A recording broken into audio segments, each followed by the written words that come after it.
My name is Nicholas Farrelly, and this is the final episode of the Burma Votes 2010 podcast and vodcast series, brought to you from the Australian National University's College of Asia and the Pacific in Canberra.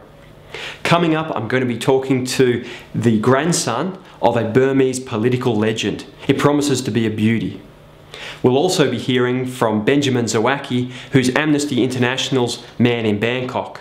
Benjamin's going to give us his thoughts on human rights abuses in the region, particularly in the context of the 7 November elections in Burma. We need to perhaps speak even more loudly than we did prior to the elections, because the fear is that these sorts of human rights concerns will be that much harder to make in the wake of the elections and while Aung San Suu Kyi is free. We certainly welcome the fact that she's free. It's wonderful news for her and for her supporters, but it's not clear that beyond the surface that there's been any sort of tectonic shift in the human rights situation there. That fantastic interview with Benjamin Zawacki is coming up shortly.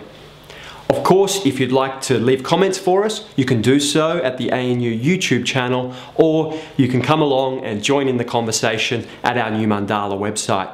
We always look forward to hearing your thoughts, particularly on murky and difficult and contentious issues like Burmese politics. Dr. Aung Si is a researcher here at the ANU.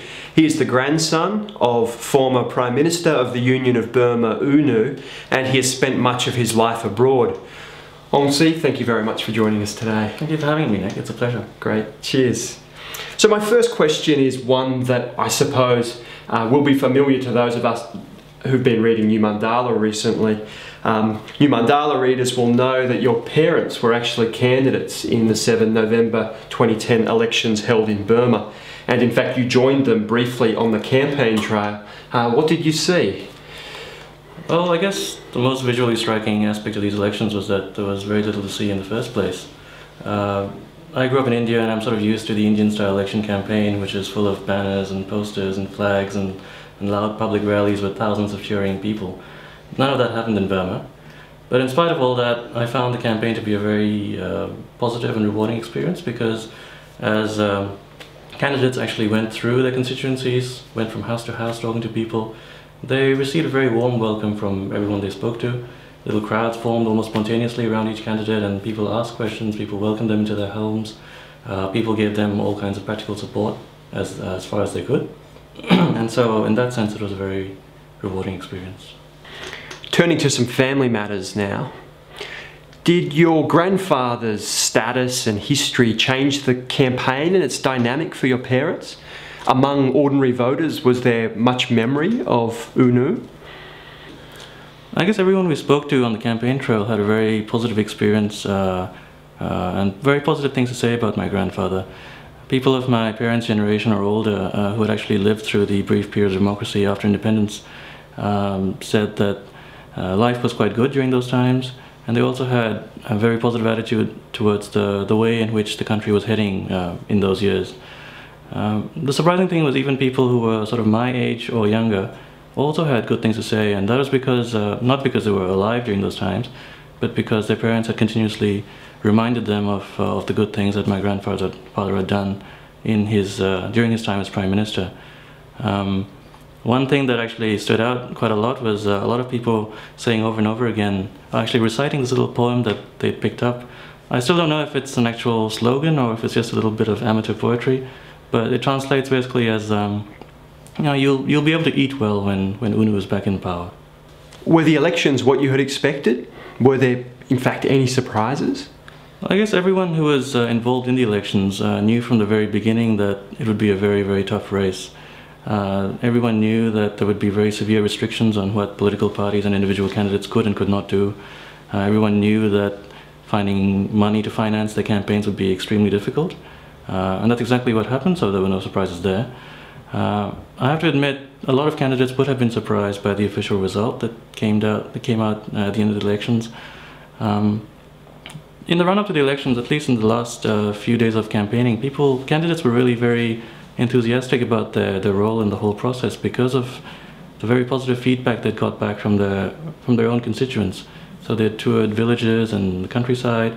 Everyone had been very encouraging, had said very openly encouraging things, had sort of promised their vote for the various candidates. And yet, as we all know, things didn't quite turn out that way. So given the kind of response that that candidates got from the people, they are quite disappointed with the official election result. With Daw Aung San Suu Kyi's recent release from her period of house arrest, of course the world was momentarily enthused to focus on Burma and to think about ways that the country might change. From your perspective, what can the world do to help Burma's democrats? Well, I think it's very important to remember that Burma is, well, it's a big country. It's got 50 million people. It's got a very complex demographic profile. It's got a large number of ethnic groups which form together a significant percentage of the population. And so it's not unusual, or it's not surprising that there might be several political voices representing different parts of Burmese society in Burma today. For me, that's actually a positive and a natural development. So I think when the international community, especially policymakers, thinks about Burma as a problem, I guess, they should be careful to take into account all these different voices. So in a way, it's both a challenge and an opportunity. It's a challenge in that it's difficult to make policy based on many opinions, which do tend towards democracy as a goal, but which may disagree in the way to get there. But it's an opportunity because the policies that come out of this process, I think, will be a lot more positive for ordinary people.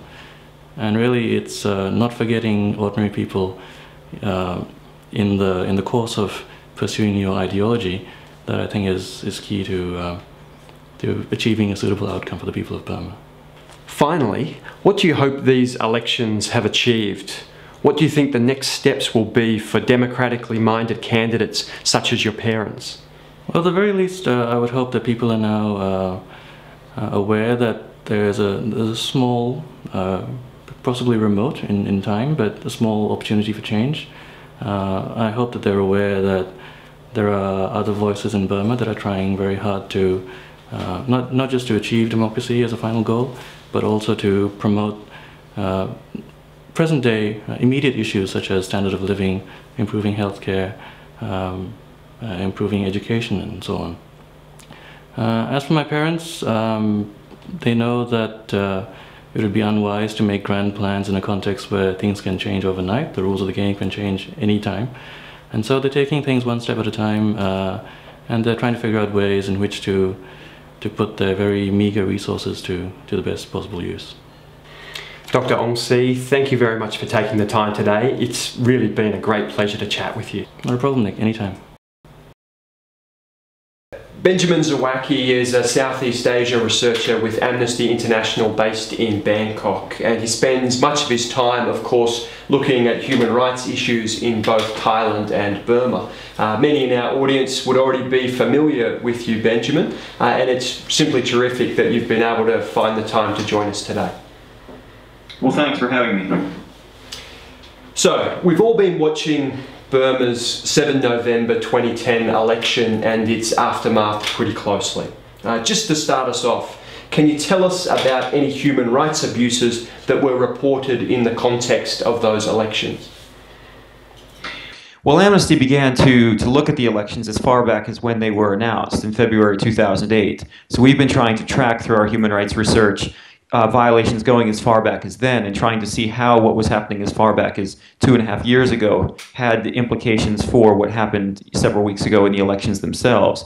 And what we saw, really, in fairness, starting as far back as the Saffron Revolution in late 2007, was effectively a doubling of the number of political prisoners in the country, from roughly 1,150 back in, again, late 2007 to more than 2,200 on the day of the elections itself. And so while that's a broad definition of the context of the elections, if you will, we did feel like it was necessary to look as far back as then to see just how, once they announced the elections, how the human rights situation would change in view of those announcements. Certainly as elections moved closer, we started looking primarily at what we were calling the 3 freedoms: freedoms of expression, peaceful assembly, and association. These are human rights that are utterly fundamental to credible elections anywhere, and to legitimate elections anywhere. And we saw these 3 freedoms systemically violated. They were violated collectively as early as of this past year, March of 2010, that is, with the promulgation of electoral laws, 5 electoral laws and 2 electoral bylaws. Those laws collectively, as I say, violated those 3 freedoms. As is well known at this point, they effectively excluded and or otherwise disenfranchised not only Aung San Suu Kyi, but the other 2,200 political prisoners in the country, as well as others.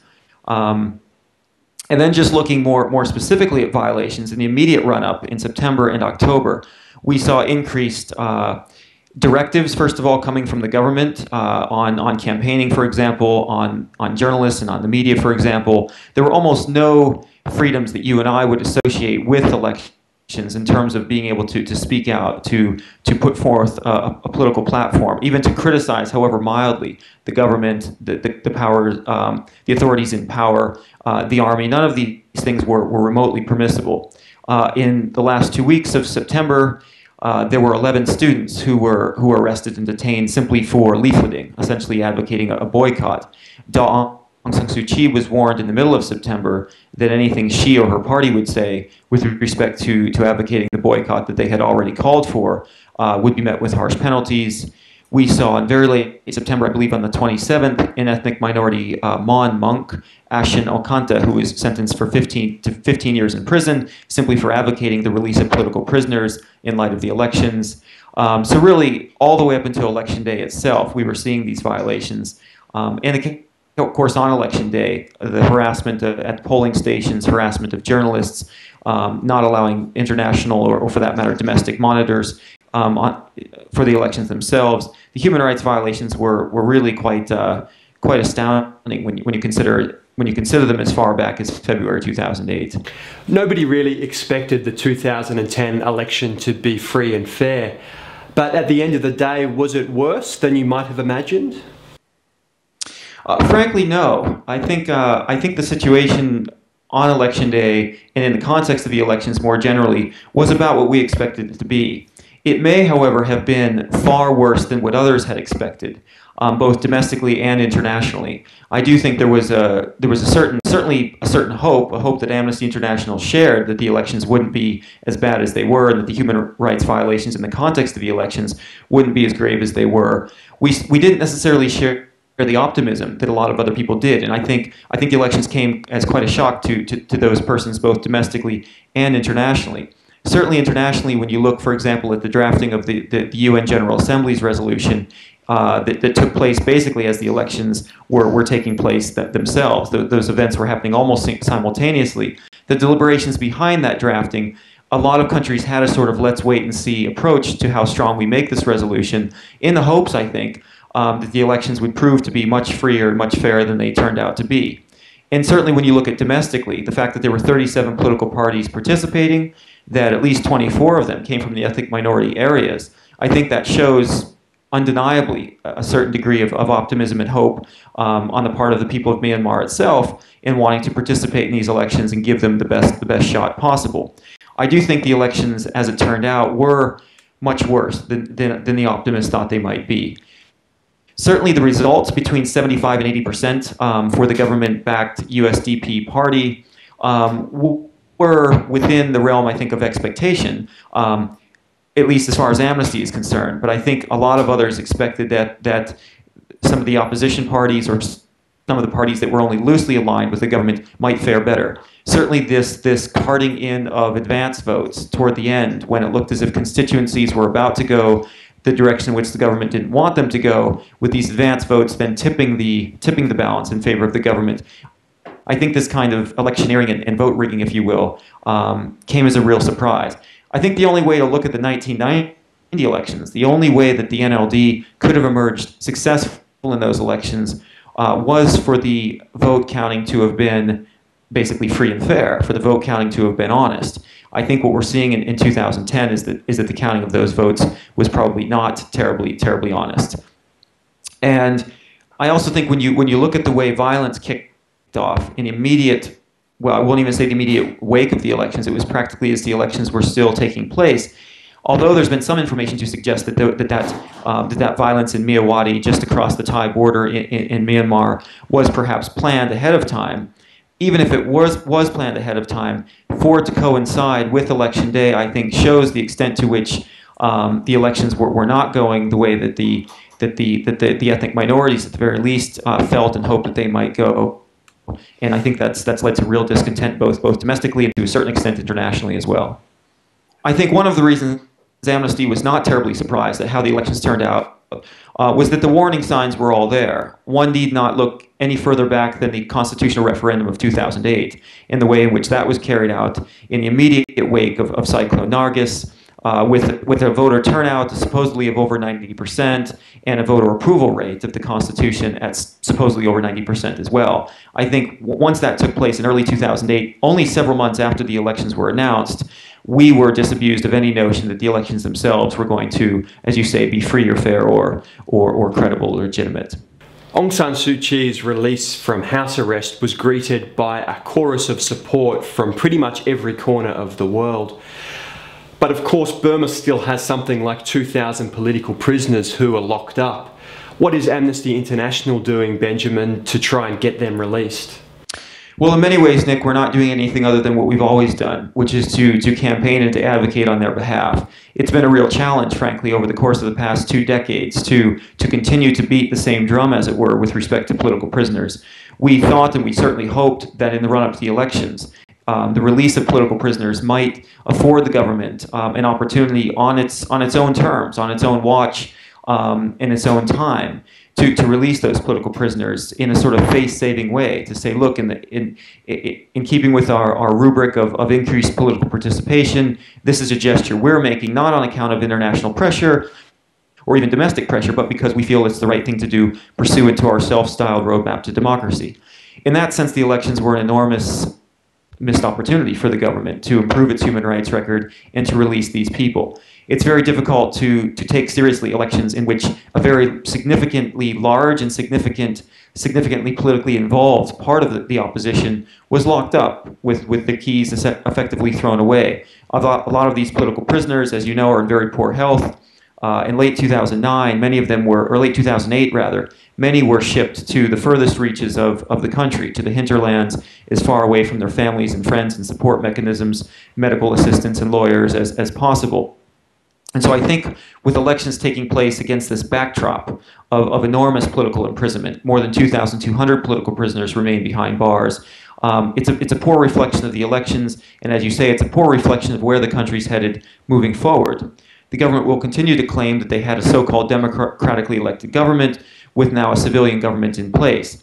But so long as these people remain behind bars, it's necessary that groups like Amnesty and others continue to campaign for their release. Amnesty maintains a individuals at risk portfolio that we essentially choose from the vast numbers of 2,200 political prisoners. And we try to, at any given time, there are between, say, 15 and 20 individuals on whose cases we're campaigning and advocating on behalf of. And we try to make sure that those cases are moderately, at least, representative of the population in the country, representative in terms of gender, in terms of ethnicity. We also try to choose cases that we think, quite frankly, we have a decent chance or stand a good chance of winning the release of. But at the same time, I think it's incumbent upon Amnesty to also take a look at cases that frankly don't stand a chance of being released based on what's on paper, and to make sure we keep drawing attention to cases that otherwise might be considered lost causes. These sorts of forgotten political prisoners, I think, are a real critical and crucial element to what Amnesty does.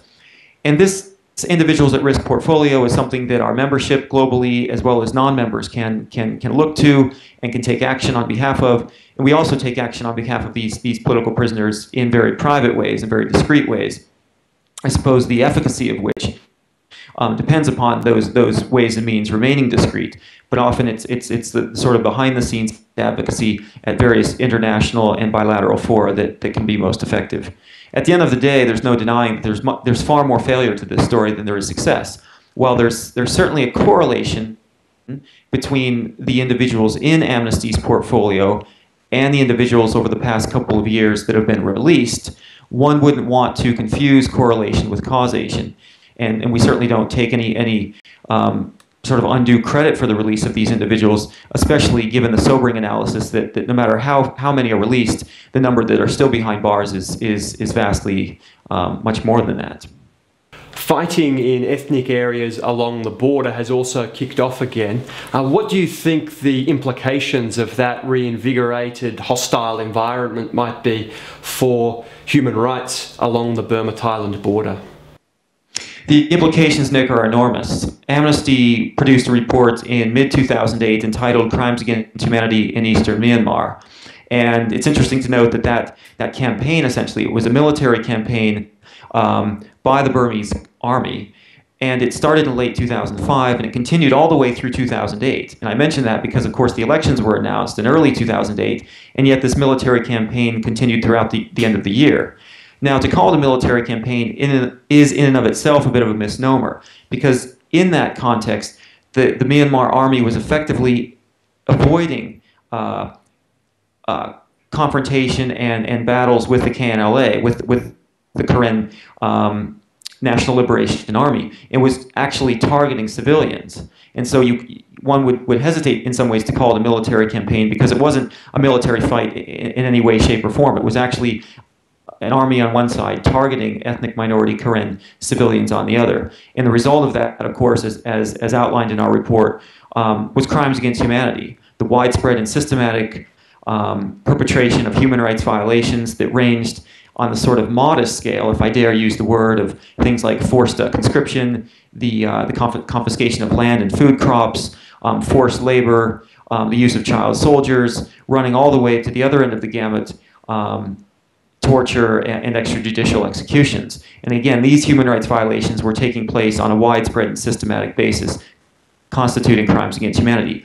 There's also been allegations of war crimes in the context of not only that military offensive, but also continuing to the present. Now, I mention this because there's a real chance that on the border, even if that particular military offensive ended at the end of 2008, a lot of these human rights violations have continued all the way through to the present. And now that you have a real noticeable flare-up in hostilities, beginning, as you say, on election day itself, the chances of these human rights violations taking place again, escalating and taking place on a wider scale are all that much more real. And when you have that, you also have internally displaced individuals. Great internal displacement in Myanmar. It's estimated conservatively that 500,000 people are internally displaced within the country, not far across the border into Burma from the Thailand side. And again, this internal displacement has only increased since the elections and is only likely to increase as fighting continues. Then, of course, I think it's necessary to cross the border into Thailand, and the implications on human rights there are also considerable, especially for refugees. We've seen in the past 2 years the Abhisit administration taking rather unfortunate action toward refugees. At the beginning of 2009, there were pushbacks of the Rohingya boat people in southern Thailand along the coast. In mid-2009, you saw not so much the forced repatriation of ethnic Karen refugees in Thailand, but the creation of circumstances in which in terms of assistance and in terms of shelter, in terms of protection, circumstances that left very little choice for the refugees than to return across the border. And that was between 4,000 and 5,000 ethnic minority Karen. And then, of course, at the end of 2009, we saw the forcible repatriation and return of ethnic minority Hmong to Lao PDR. And many of those individuals weren't just seeking asylum, but in fact had been recognized as refugees by UNHCR, and their refugee status was completely ignored by the Thai government. They were sent back to Laos in complete contravention of international law. And so I think now with an influx of refugees, there were some 20 to 25,000 refugees who came into Thailand in the immediate wake of the elections, most of whom have gone back amidst sort of mixed reviews in terms of the Royal Thai Army's conduct.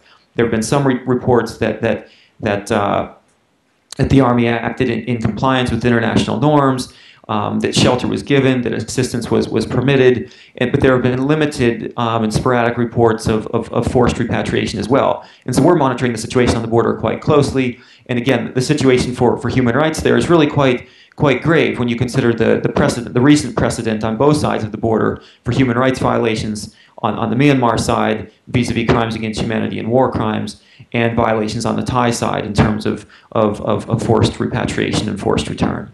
The other country that you monitor closely is Thailand. How would you compare the situation in terms of human rights abuses in those two countries? Amnesty typically hesitates to do comparisons just because they're very difficult to do. But I think when you look at the two countries, both Myanmar and Thailand, I think the word contrast comes to mind more readily than the word comparison. And I say that because the differences are enormous. We'll get to the similarities in a moment.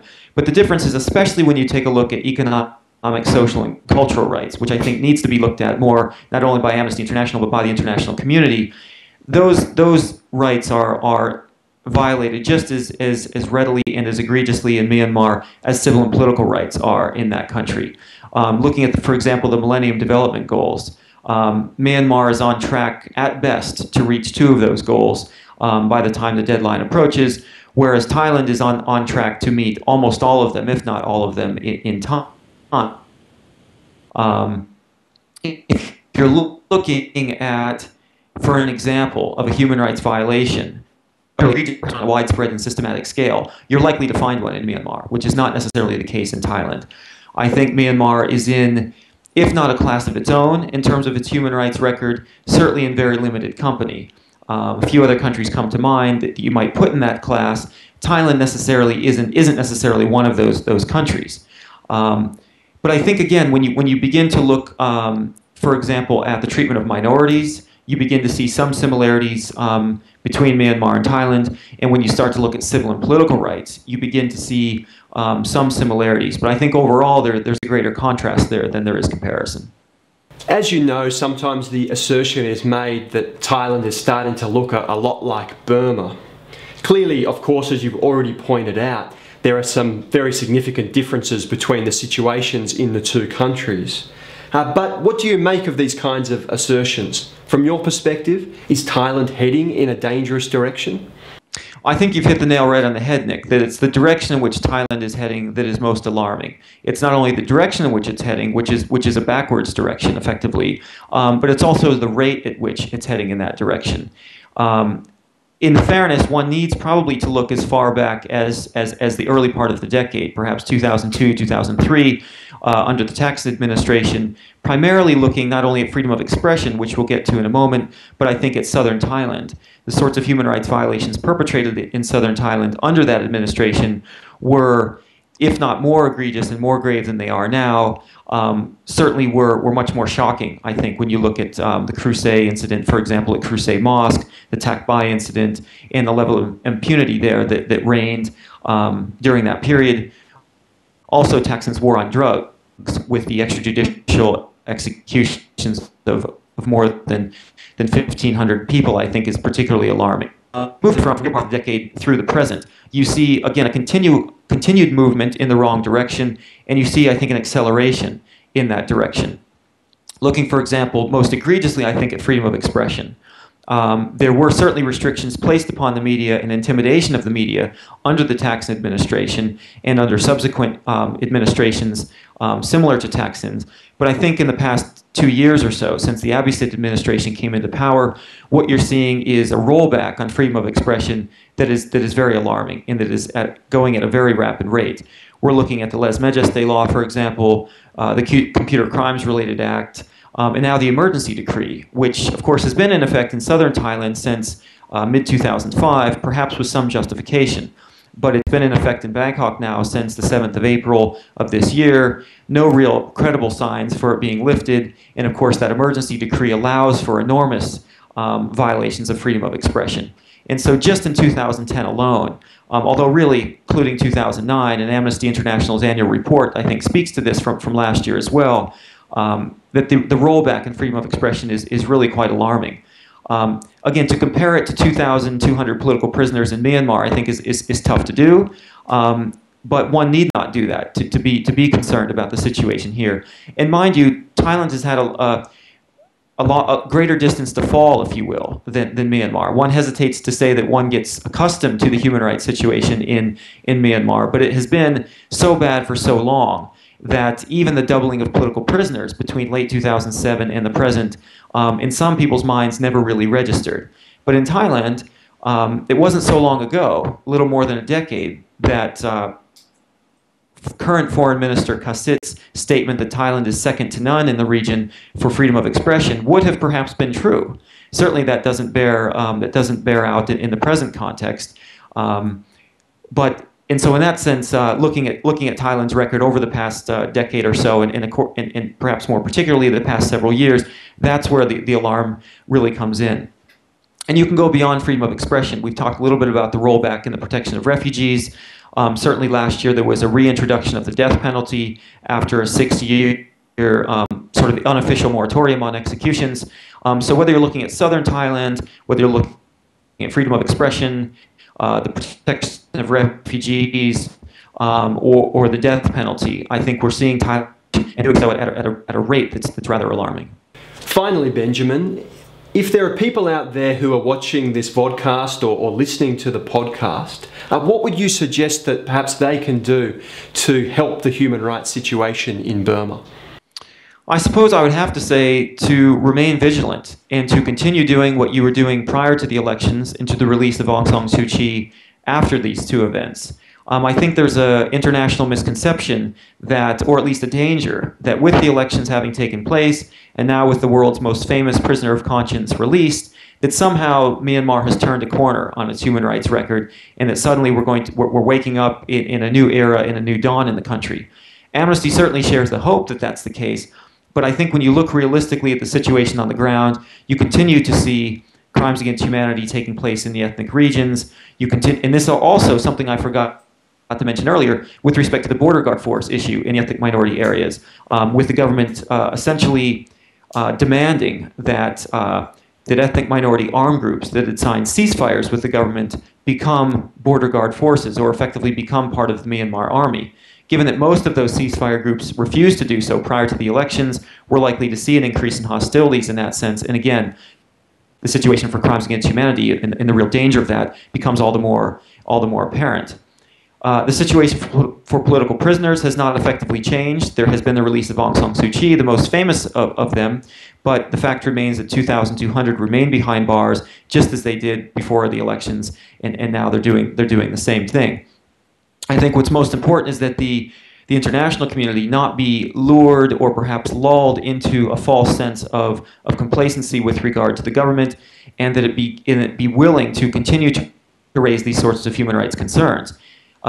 Governments and those of us concerned with the human rights situation in Myanmar, need to be mindful of the situation on the ground and need to calibrate our response and our advocacy to the situation as it actually exists on the ground, and not to what the government is saying is the case, and not just to what we hope is the case. And so my personal advice and the sort of guidance that I'm trying to give to Amnesty is that we need to perhaps speak even more loudly than we did prior to the elections, because the fear is that these sorts of human rights concerns will be that much harder to make in the wake of the elections and while Aung San Suu Kyi is free. We certainly welcome the fact that she's free. It's wonderful news for her and for her supporters, but it's not clear that beyond the surface that there's been any sort of tectonic shift in the human rights situation there. And until and unless that happens, people need to just continue doing what they were doing before. I think one of the dangers with the elections having taken place and with the release of Aung San Suu Kyi is that there'll be yet another bit of wishful thinking with respect to Myanmar. And Myanmar has been plagued by wishful thinking over the course of the past several decades. Certainly with former Prime Minister Kin Yunt, there was this notion that he was a moderate and that maybe his coming into power would signal a new dawn. Aung San Suu Kyi has been released before, again with this wishful thinking that her release would usher in a brand new era overnight, only to have her then subsequently put back under house arrest and back behind bars. There have been decades of various UN involvement in the country through special rapporteurs, through special envoys, and again, a constant wishful thinking that this is going to change the situation overnight. In the immediate wake of Cyclone Nargis, there was talk that the relief effort, the humanitarian effort there, would open not only greater humanitarian space, but perhaps greater space for human rights and for political participation.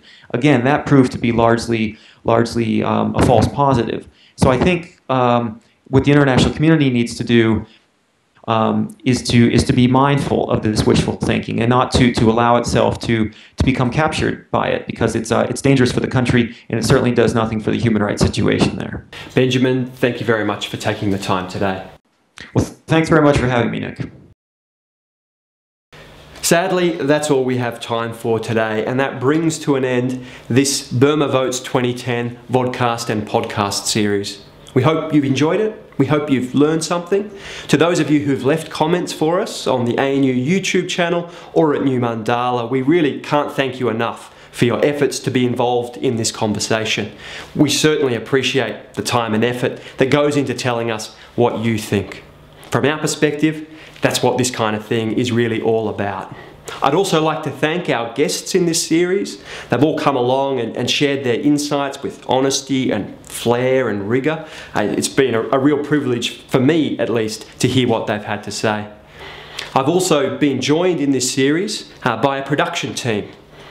Martin Pearce, Darren Boyd and Lucy Wedlock have really done a tremendous job of bringing this all together and providing seamless and really quite beautiful material to go up online in the vodcasts and podcasts. We really couldn't do it without them. Next year, in 2011, we have some plans for some other series of this type, and I hope that you'll have the opportunity to join with us then. Until next time, all I can really say is best wishes to all.